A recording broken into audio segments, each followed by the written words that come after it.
Caminos del Viento. Voces y silencios de los derechos humanos.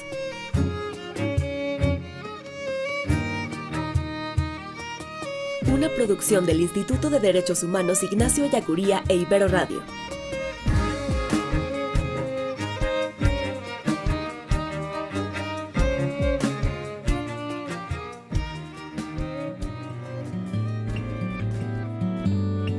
Bienvenidas y bienvenidos a Caminos del Viento.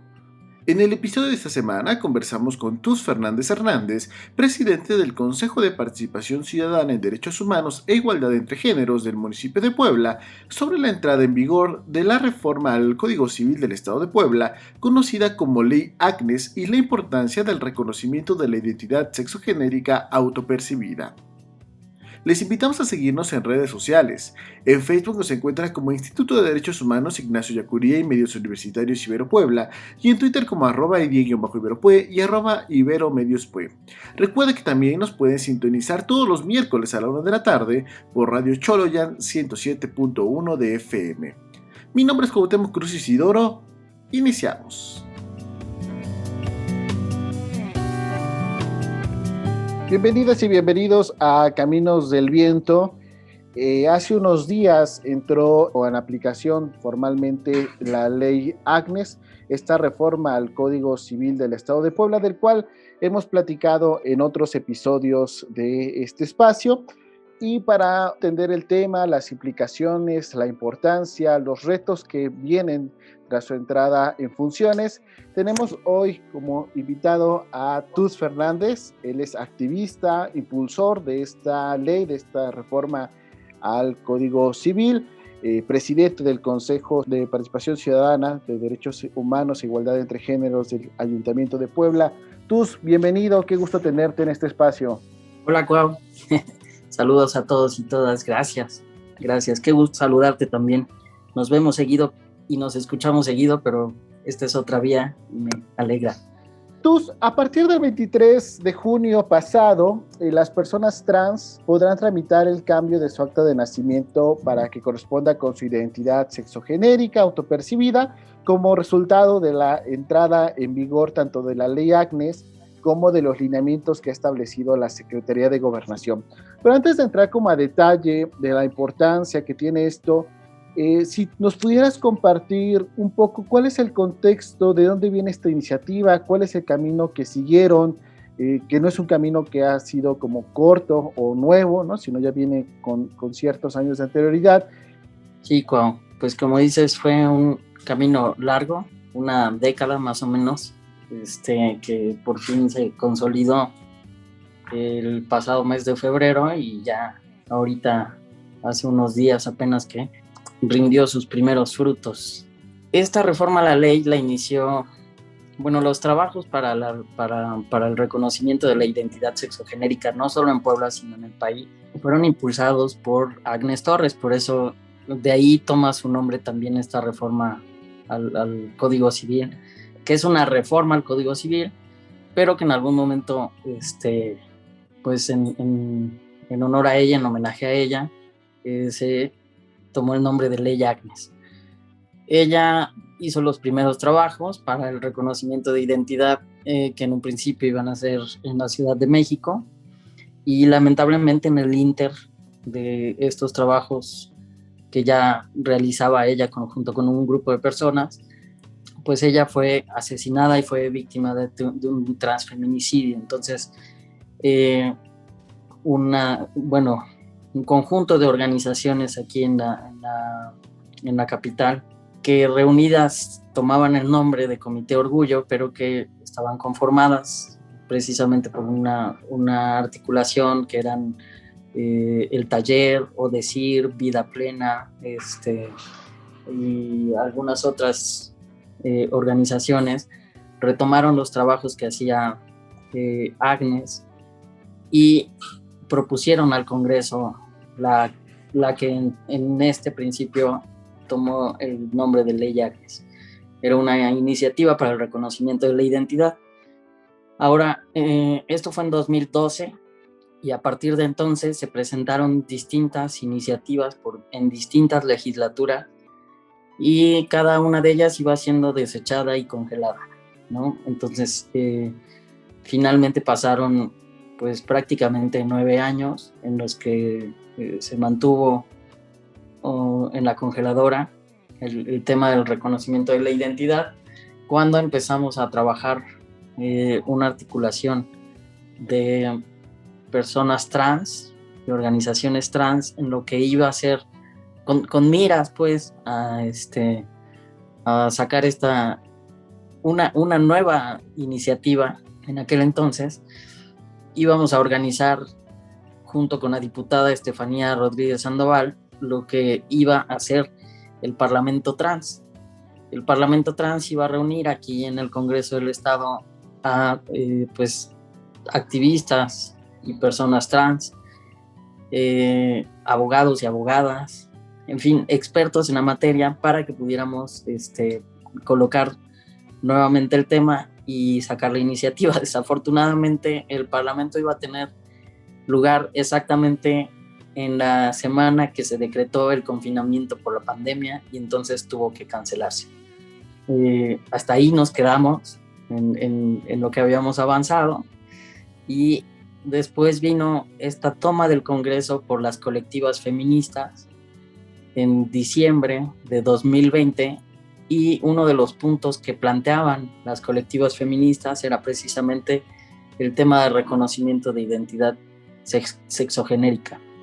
Entonces, sorpresivamente, este punto nos regresó al debate y al cabildeo por el reconocimiento de la identidad sexogenérica, y a partir de entonces pues comenzamos nuevamente, pero ahora sí en trabajos constantes, permanentes, la revisión de la iniciativa.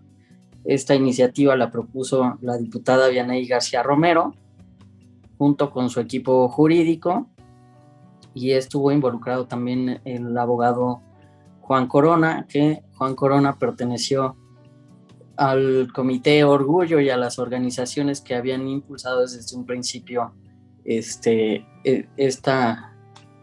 ley Agnes. Entonces, después de varios meses de trabajo, pues logramos el consenso principalmente con la bancada mayoritaria, que era la bancada de Morena, y con aliadas importantes también como la diputada Rocío García Olmedo, que en su momento también pues ha sido impulsora y defensora de estos temas de la diversidad sexual. Así fue más o menos en resumen como logramos que se aprobara en febrero pasado. Un recorrido de casi 10 años, Tuz, que nos has platicado, que vienen diferentes iniciativas, diferentes intentos. Finalmente, ¿qué es lo que modifica el Congreso? Y desde tu valoración, en este largo camino, ¿consideras que fue una muy buena reforma, que le faltó algo? Modifica una fracción del Código Civil en donde la rectificación de actas la rectificación de actas solo se podía hacer a través de una tercera persona, que era un juez, y el juez tenía que dictaminar si era válido o no. Entonces esto violaba el principio de autodeterminación de las personas y algunos otros derechos que van coaligados, ¿no? Esto es lo que se modifica, y a partir de ahora, de esta reforma, bueno, cada persona puede elegir cuál es la identidad sexogenérica con la que se identifica y hacer una solicitud al registro civil. Antes tenía que hacerse por la vía de un juicio. En mi caso, por ejemplo, y en otros 6 casos más o menos, tuvimos que recurrir a un amparo. Y bueno, afortunadamente esto lo que permite es que sea un trámite administrativo ágil. A las personas que tramitamos el amparo, como ejemplo, nos tomó un promedio de entre 3 y 4 años la resolución de nuestras sentencias, todas a favor, pero a partir de esta modificación es un trámite administrativo que te lleva 2 días hábiles únicamente. Entonces, bueno, es, digamos, bastante notoria la diferencia entre el tiempo y la facilidad con la que puedes acceder a esta modificación. Yo considero que es una buena reforma. No descubrimos el hilo negro, o sea, en realidad ya veníamos de estudiar algunos otros casos en algunos otros estados de la República. En realidad Puebla, creo que, si no me equivoco, se convierte en el estado número 14. Entonces ya había 13 referencias más de las reformas a los distintos códigos o de los diferentes mecanismos que utilizaron el resto de los estados, porque hubo diferentes mecanismos en algunos. Entonces tampoco es que descubrimos el hilo negro. Me parece que es buena. Quedaron pendientes, por ejemplo, el tema de las infancias trans, de la protección a las infancias trans. Eso lo pusimos sobre la mesa mientras trabajábamos de hecho lo habíamos agregado a la reforma al Código Civil.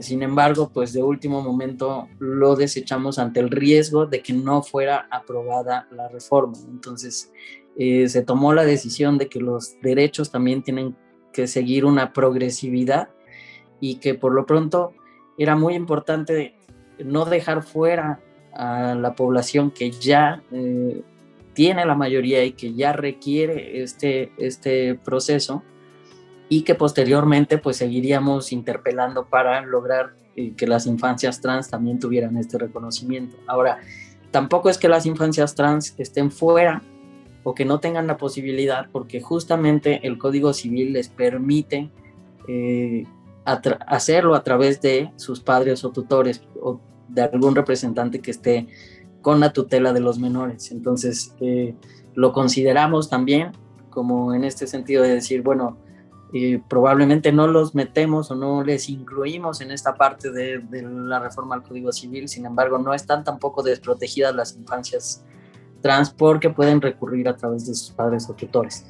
Ahora, lo que ha faltado y que es lo que estamos viendo en este momento que está ocurriendo a partir de que el 23 se empezaron a hacer los cambios, es la comunicación entre las secretarías y dependencias del gobierno del estado y entre los propios juzgados del registro civil. Nos ha ocurrido y lo planteamos también antes de que arrancara el proceso.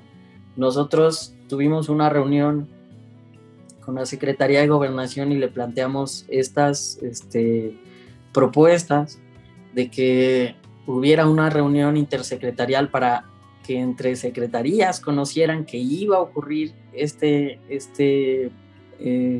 cambio en las actas de nacimiento y que por lo tanto seguramente se tocarían algunos servicios o algunos derechos en otras secretarías como salud, educación, seguridad, etcétera, etcétera, ¿no? Y lo que hemos encontrado es que no ha habido esta comunicación intersecretarial y que ha fallado también la comunicación con los registros civiles. El día de ayer, por ejemplo, había un chico trans queriendo hacer su reconocimiento de identidad en el registro civil de San Jerónimo Caleras, pero la juez del registro civil no tenía idea de qué documentos podía recibirle ni cómo.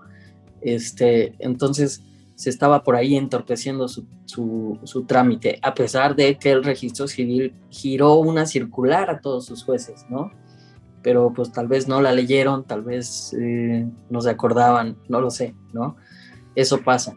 Y pues yo creo que en unos días más, porque recordemos que el trámite dura 2 días, y yo creo que en el próximo mes empezaremos a ver también algunos trámites que se van a ir entorpeciendo por la falta de comunicación entre las secretarías, ¿no? O sea, ya está pasando que ya tienen sus nuevas actas, pero ahora al empezar a hacer los cambios de documentos, de documentación de por ejemplo, el carnet de salud o a lo mejor la derechohabiencia en algún servicio de salud, pues seguramente por ahí nos vamos a topar con algunos baches, ¿no? Que tendrán que irse corrigiendo, evidentemente.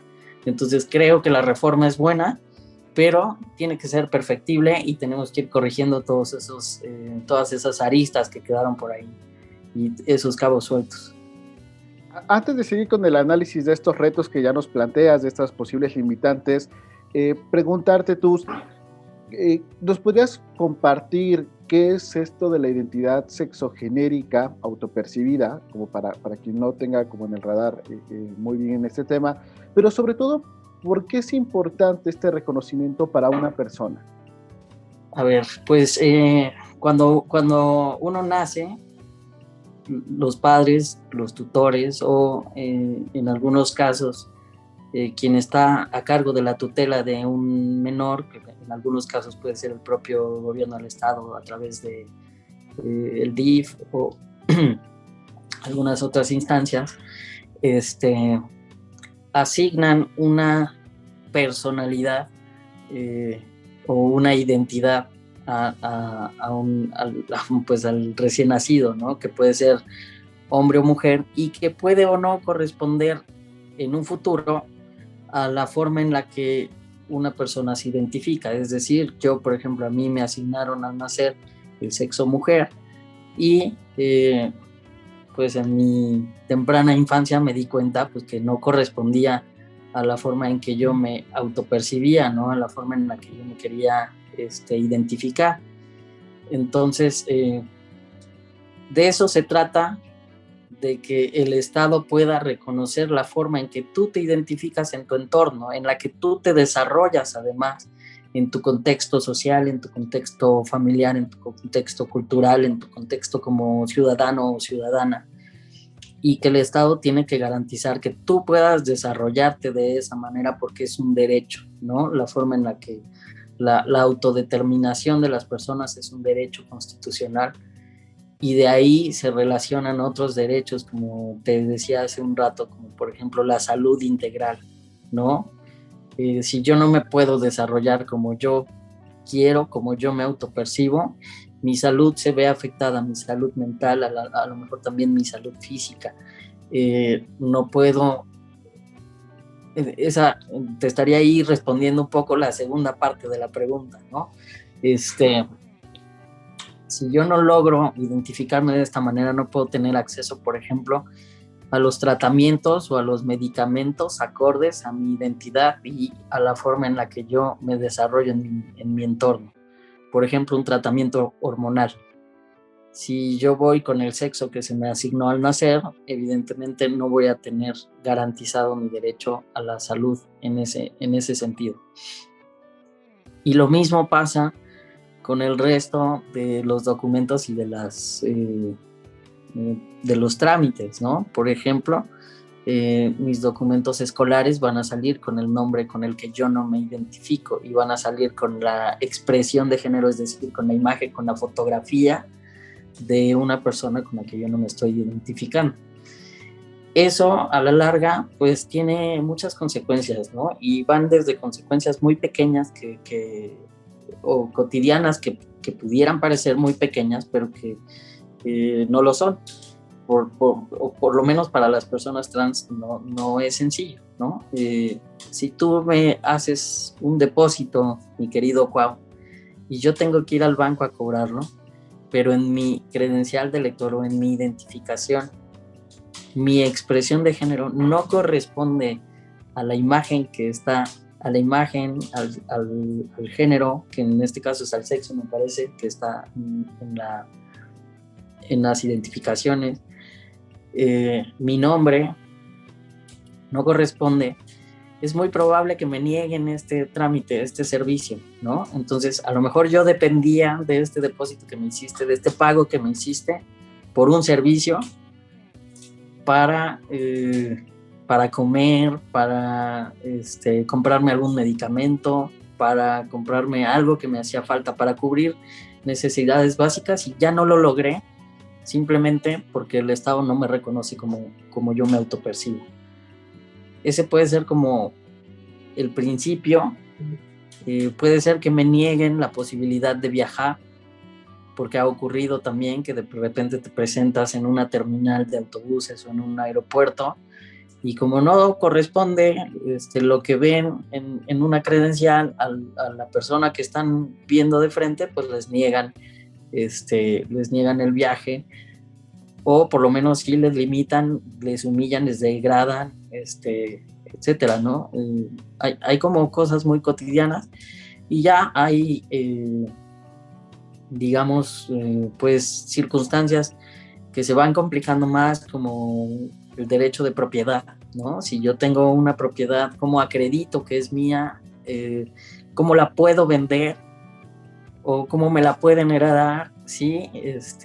Si no corresponde nuevamente el asunto de la identidad, ¿no? Por ahí va más o menos. Y tú ya nos planteabas sobre estos, pues uno de los retos o dificultades que están dando como más a nivel estatal esta comunicación intersecretarial, ¿no? Entre los juzgados, las propias dependencias. Recientemente con el proceso electoral, a mí en lo particular me tocó ser funcionario de casilla, ¿no? Y sí venía como un protocolo ahí del INE para personas trans y digo, con algunas cosas que se pueden mejorar, ¿no? Sobre todo en el tema de la capacitación. A mí el capacitador sí de repente era como, sí, la comunidad LGBTI y ¿no? O sea, con ese tipo de expresión que creo que hace falta un poco más de sensibilización. Pero en términos generales, quizá desde tu experiencia, de lo que has vivido con otros casos acompañando, particularmente decías de estos temas de la identificación, ¿no? Que generalmente es el INE o a veces puede ser el pasaporte. Hay como ciertas resistencias todavía en estas dependencias, dependencias o entidades más de ámbito federal, o si hay procesos más claros. No, yo creo que de hecho en los procesos, en todas las entidades federales, el proceso es mucho más claro y mucho más ágil y mucho más fácil. O sea, ha habido, te decía hace un momento que son ya 14 las entidades que han hecho estas reformas a la ley para el reconocimiento de la identidad. Entonces, creo que ya los organismos federales tienen el camino avanzado en torno al reconocimiento de la identidad, ¿no? Es muy sencillo, por lo menos yo lo recuerdo así, y mira que yo hace 5 años que hice este cambio, y hace 5 años fue relativamente sencillo presentarme al INE para hacer el cambio, y fue de lo más sencillo del mundo, ¿eh? O sea, el problema vino en las entidades ya con los trámites estatales, pero creo que las federales ya lo han facilitado bastante y lo han agilizado bastante, y ya no hay, digamos, estos muros que hay que derribar de pronto, sino que pues eso, ¿no? O sea, lo han facilitado lo suficiente como para nada más presentar tu exhorto, presentar una identificación previa, y en algunos casos se requiere de un par de testigos. Ya hay algunos trámites en que ni siquiera lo requieres. Entonces creo que las entidades federales pues lo han hecho muy bien y han avanzado bastante. Y otro de los actores clave o principales tienen que ser estos actores privados, ¿no? Mencionabas el tema de la banca. ¿Hay algunos avances? ¿Crees que hace falta seguir con esta cultura de identificación, de hacer de conocimiento estos cambios, estos avances? Fíjate que lo que yo creo que pasa, porque sí, o sea, se ha avanzado, pero es que no se avanza al mismo ritmo en las entidades públicas y privadas, y no se avanza al mismo ritmo en los estados y en la federación, y no se avanza al mismo ritmo en los municipios y en las localidades. Entonces yo creo que lo que falta, porque sí se ha avanzado, es precisamente como campañas masivas de información, ¿no? Tanto para que uno reconozca su propio derecho, como para que las otras personas reconozcan el acceso que tienes a este derecho. Pero sí se ha avanzado. Por ejemplo, en las entidades privadas, yo creo que también hay una sensibilidad cada vez mayor, y depende de qué servicio también, ¿no? Porque en el caso de la banca, creo que incluso muchas de las entidades bancarias son ya muy amigables. Tampoco quiero generalizar, ¿eh? O sea, hay momentos en los que sí, ahí se atora el asunto y hay quejas, pero creo que también han desarrollado protocolos bastante amigables en general con los trámites de las personas LGBTI, pero sí tienen muy en claro los cambios de identidad de las personas trans.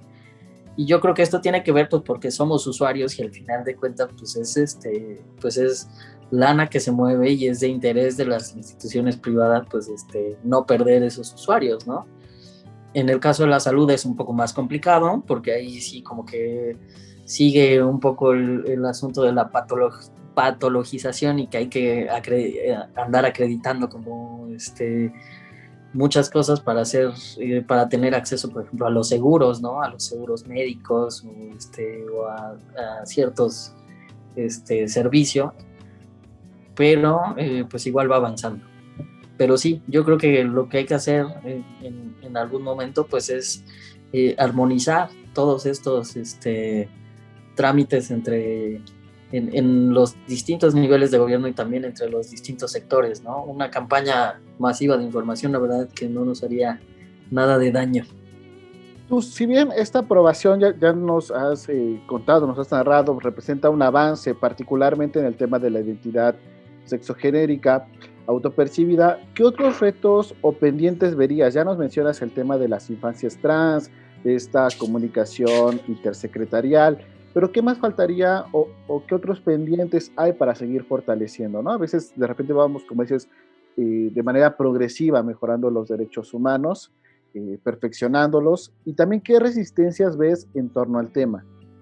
Pues mira, algo que es muy importante ahorita creo que es el tema de las terapias de conversión, ¿no? O sea, las terapias de conversión se han vuelto pues un dolor en diferentes estados, sobre todo en los que tienen como un gobierno tendiente a la derecha y a los grupos más conservadores. Entonces creo que este es uno de los pendientes más grandes que tenemos, que es ir prohibiendo y erradicando las terapias de conversión.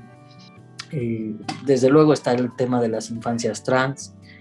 Yo creo que lo que nos hace falta, o sea, si bien y yo mismo lo cité hace un rato como respecto a la progresividad de derechos, creo que también nos ha faltado tener un poco de la visión que han tenido en algunos países como más de la región sur de América, donde están como más avanzados en estos temas de derechos LGBTI, incluso también de algunos países europeos, donde buscan leyes integrales, ¿no? Porque el hecho de ir con la progresividad, que es como primero este cachito y luego tenemos que aventarnos otra década para el otro cachito, ¿no? A lo mejor nos cuesta 10 años más lograr lo de las infancias, ¿no? Entonces, en otros países lo que hacen es crear leyes integrales y van por el pastel completo, no nada más van por rebanaditas. Entonces creo que también tendríamos que ir construyendo leyes más completas y además leyes de alcance federal y no tanto ir estado por estado, porque la verdad es que sí, la lucha se hace bastante desgastante, ¿no? Y bastante larga. Y mientras pues las personas siguen muriendo, siguen en marginación, siguen padeciendo desigualdad, etcétera. Otro de los pendientes es el asunto de la representatividad, ¿no? Hace un rato lo comentabas con respecto al protocolo trans que estableció el INE para el asunto electoral. El asunto del protocolo trans, qué bueno que ya está el protocolo, ahora hay que hacer que funcione este protocolo, porque como dices, tuvo bastantes deficiencias. Por lo menos aquí en Puebla ha tenido bastantes deficiencias y eso también hay que, verlo también un poco en el sentido de que la pandemia no nos permitió, como en otros procesos electorales, llevar a cabo los procesos de capacitación, ¿no? O sea, los periodos fueron más cortos, los periodos muchas veces fueron a distancia, las capacitaciones fueron cortas, fueron con grupos pequeños, entonces como todas esas limitantes que también nos trajo la pandemia, pero bueno, que tendrán que solventarse en algún momento. Eso con respecto al derecho a ser votado, ¿no? A votar. Pero también nos queda pendiente el asunto de ser votado, ¿no? Y tener representatividad para poder avanzar en las agendas de las distintas poblaciones. Lo que pasó también en este periodo electoral fue que el INE lanzó unas acciones afirmativas y las acciones afirmativas contemplaban candidaturas específicas para personas LGB y candidaturas específicas para personas trans, cuotas de representatividad, mismas que no se cumplieron. Y el Estado, más bien el órgano electoral del Estado, el IE, estableció también sus propias cuotas para las candidaturas esas sí fueron LGBTI, porque fueron en paquete, en combo, metieron a todas las poblaciones, y tampoco se respetaron. O sea, por principio de cuentas los partidos no las cumplieron, y en un segundo caso que me parece que es más grave, no solo no las cumplieron, sino que violaron los principios de estas candidaturas. Es decir, que personas que no pertenecían a la diversidad sexual se registraron como si pertenecieran a la diversidad sexual. Hubo casos de personas heterosexuales que se registraron como personas homosexuales, y hubo casos de personas cisexuales, es decir, con el género correspondiente al nacer, que también corresponde al género con el que se identifican ahora, que se registraron como personas trans. Entonces, me parece que eso fue muy grave, y que habrá que analizarlo, y que habrá que perfeccionar el sistema con que se asignan estas candidaturas, ¿no? Porque si bien la autopercepción puede ser y la autoadscripción puede ser o debería ser en un futuro el único requisito, en este momento no se cuenta con la, ¿cómo podríamos decirlo? Con la probidad, con la honestidad, con la calidad moral de candidatos y candidatas que lamentablemente pues están usurpando lugares que no les corresponden. Y bueno, ahí también habría que pedirle a los distintos órganos que aplique las sanciones a a las personas, a los candidatos y candidatas que usurparon estos lugares, y a los partidos que hicieron mal uso de las candidaturas y del espíritu de representatividad al que se aspiraba, ¿no? Y tú, para ir cerrando, bueno, ya que estamos en el tema del proceso electoral y estas deficiencias que hubieron, ¿no? O estos detalles, también hemos visto que han ido recuperando espacios tanto legislativos como de gobierno, personajes identificados no solo con la derecha política, sino también con estos grupos pues conservadores o de los llamados antiderechos. En ese sentido, ¿qué panorama ves en el reconocimiento de los derechos de las personas LGBTI, tanto a nivel nacional como a nivel local? ¿Qué panorama tenemos enfrente?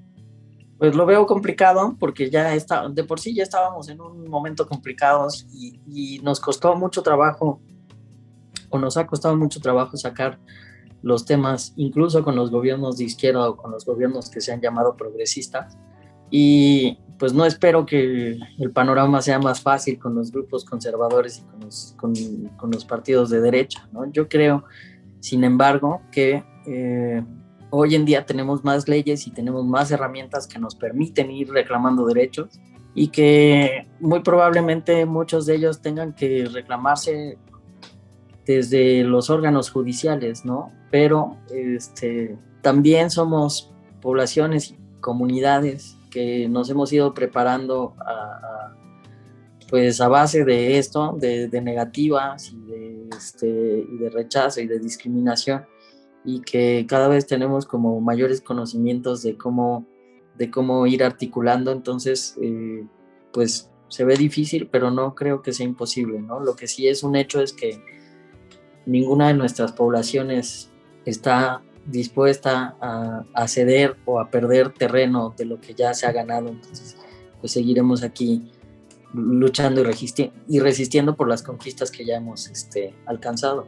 Y finalmente, tú, ¿qué toca desde la sociedad civil y desde la academia, ¿no? En un espacio universitario y de acá como medio también de difusión, ¿qué tocaría?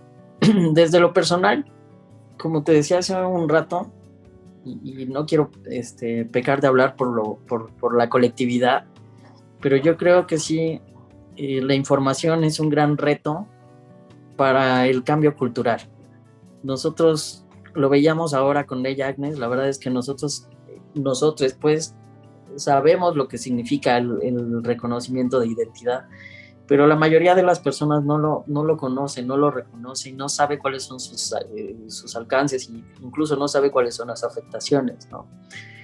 Entonces yo creo que sí, entre la sociedad civil estaría padre que empezáramos a generar también más recursos de información para la población. Como decía, mientras nosotros sepamos cuáles son nuestros derechos, vamos a tener la posibilidad de defenderlos, pero mientras la gente también reconozca cuáles son los derechos de las otras personas, pues tendrá también esta posibilidad de apoyarlos, ¿no? Y por lo menos de no obstaculizarlos, ¿no? Porque eso es lo que nos pasa con mayor frecuencia. Creo que es un reto que generemos de información útil, información que esté cercana a la gente, información que pueda llegar a cualquier tipo de persona, a cualquier espacio incluso, ¿no?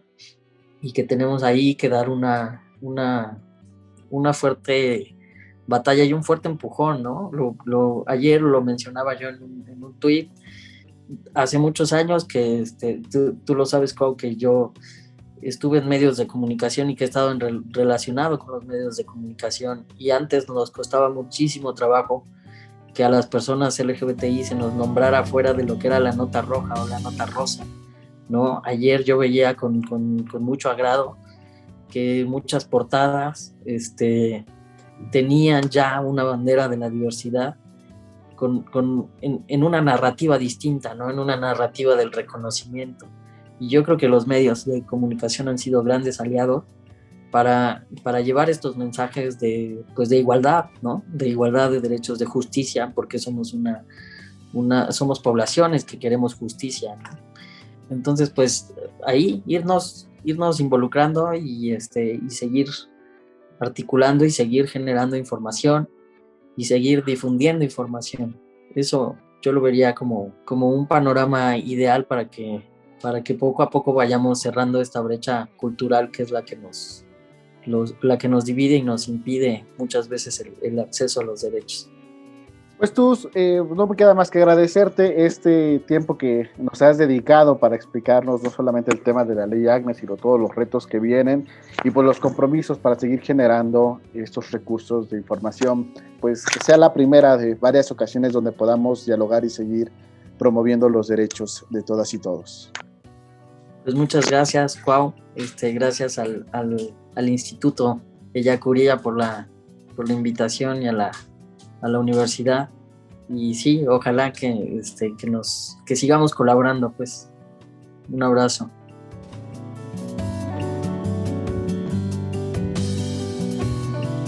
Continuando con Caminos del Viento, ahora escucharemos la tercera entrega de la campaña Pasos que tejen historias, con el testimonio de María, una solicitante de refugio que junto a su familia tuvo que emigrar para proteger su vida. Esta y muchas otras historias son las que acompañan desde la red de atención de la Red Jesuita con Migrantes Centroamérica y Norteamérica. Soy María, nicaragüense, y actualmente me encuentro en España. Desde el 18 de abril del 2018, en mi país se iniciaron una serie de protestas sociales en rechazo a reformas implantadas por el gobierno. Estas protestas dieron origen a una represión indiscriminada por parte de las fuerzas públicas, en donde desaparecieron y murieron muchas personas. En el 2019 tuve que huir de mi país, porque mi vida y la de mi familia se encontraba en peligro. Paramilitares financiados por el gobierno asesinaron al hijo de mi asistente del hogar, quien era muy cercano a nosotros. De inmediato denunciamos estos hechos y protestamos en contra de este atropello. Nuestras denuncias causaron asedio y amenazas en contra de nuestra integridad y la de nuestra familia. Tuvimos que buscar ayuda y afortunadamente encontramos al Servicio Jesuita Migrantes de Nicaragua, en donde nos asesoraron. Salimos de Nicaragua con las maletas llenas de esperanza, poca ropa y abrazados de miedos, esperando no ser un número más en las cifras de inmigrantes en el mundo y pidiendo a Dios por si el frío nos hacía claudicar en la desesperanza. A nuestra llegada a España contamos con el apoyo incondicional de la Fundación Ellacuría, en donde nos asesoraron legalmente y nos dieron ayuda psicológica, emocional, espiritual, alimentación y vivienda. Estuvimos dentro de la red de hospitalidad del SJM y nos dieron la oportunidad de estar dentro de su voluntariado. Ahora mi hija inició sus estudios, mi esposo continuó formándose y yo terminé un curso de formación profesional y empecé a trabajar, siempre de la mano de esta gran familia que se dedica de manera sincera a ayudar a los migrantes. Finalmente, todos esos esfuerzos de las organizaciones desde Nicaragua hasta España culminaron con nuestra resolución positiva como asilados, lo que nos permite gozar de todos los derechos y deberes de ciudadanos de este país.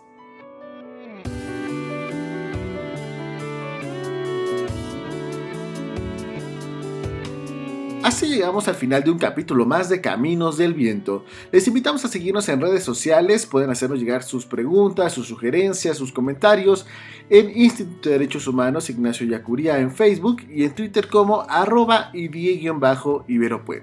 Recuerden que tenemos una cita todos los jueves en punto del mediodía a través de las diferentes plataformas digitales y todos los miércoles a la 1 de la tarde por Radio Choloyan 107.1 de FM. Mi nombre es Cuauhtémoc Cruz Isidoro. A nombre del Instituto de Derechos Humanos Ignacio Ellacuría, le agradezco su preferencia. Hasta la próxima.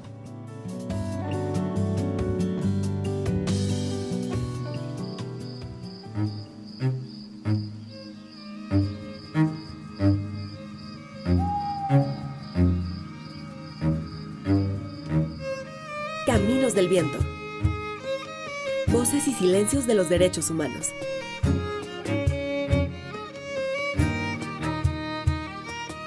Una producción del Instituto de Derechos Humanos Ignacio Ellacuría e Ibero Radio. Escucha nuestro siguiente podcast de Caminos del Viento.